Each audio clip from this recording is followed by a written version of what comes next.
During the early years, the players were lucky to even get a cheese sandwich and a beer for the train ride to a game.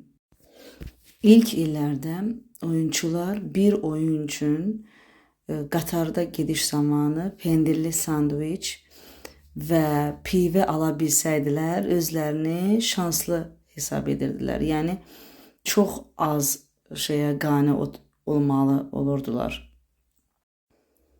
If nobody came to watch the match, then they wouldn't eat anything. Əgər heç kim oyuna baxmağa gəlmirdisə, heç nə qazana bilmirdilər.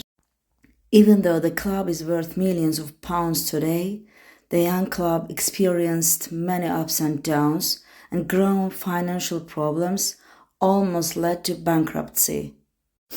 Hətta baxmayaraq ki, bugün milyonlarla funt dəyərində olan klub o vaxtlar bir çox çətinliklərdən keçdi və maliyyə problemləri, pul problemləri səbəbilə az qala müflis olacaqdılar, iflas edəcəkdilər. Burada led to bankruptcy, yəni iflasa doğru aparırdı, müflis edirdi. That was when an unexpected hero saved them. Və onları gözləmədikləri bir qəhrəman xilas etdi. Maraqlıdır bu gözə görünməz qəhrəman kim və yaxud da ki nə idi və necə xilas etdi. Mətni davamını oxuyaq, tərcümə edək. Back in 1901, the team's captain Harry Stafford brought his dog Major to games with a box around his neck to collect donations.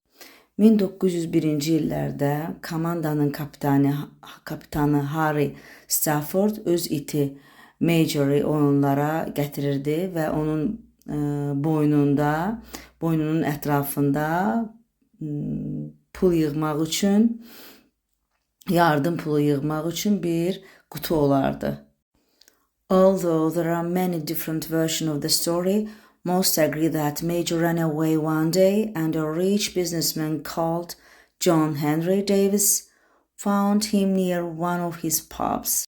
Baxmayaraq ki, hekayənin müxtəlif versiyaları var.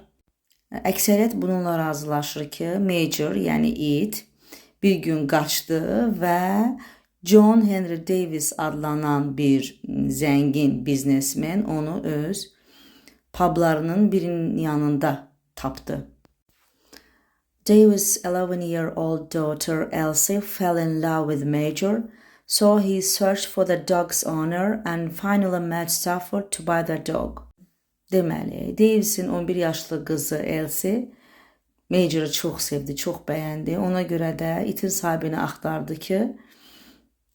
axtardı və nəhayət Stafford'la görüşdü ki, iti alsın.